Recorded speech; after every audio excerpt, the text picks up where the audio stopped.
Waqf is generally of two types. There is what they call the waqful khayri and the waqful dhurri. Waqful khayri is the charitable waqf. That is, you are doing it for a cause, for a group that are entitled to charity, like for the poor people, for the widows, for the sick, for the ill. And under this, you can also do it for a cause, like for knowledge, for health, for research in combating malaria, for developing drugs against sickle cell anemia. These are all causes. They are all under charitable causes. And then the other one is waqf dhurri. That is the family waqf. That is, you do it for your own family. Like Zubair ibn al-Awwam. He says, my houses in Medina, they are waqf for my daughters. When they are divorced and they don't have a place to stay, they come and stay, with the condition that they are not going to harm anybody and they will not be harmed. That means if they are harming somebody and they are being indolent, they should be kicked out. And they are his daughters back.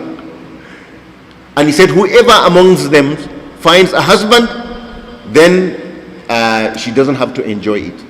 This is waqf dhurri.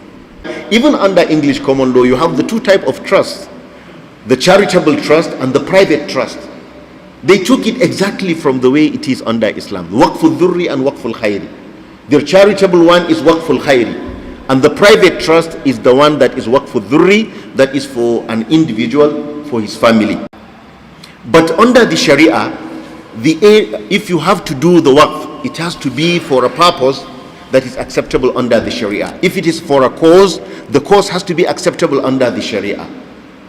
So you cannot do waqf for a bar. You cannot do waqf for drinking intoxicants.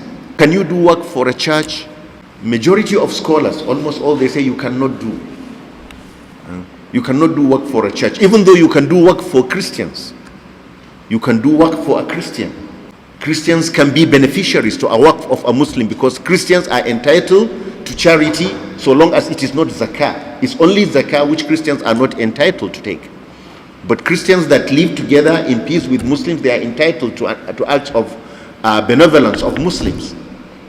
But their religious activities, because they are done for what we regard as unacceptable, they can go and do it themselves, but we cannot support them to do it.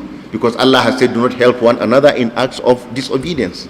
And what they are doing, we regard it as disobedience to Allah.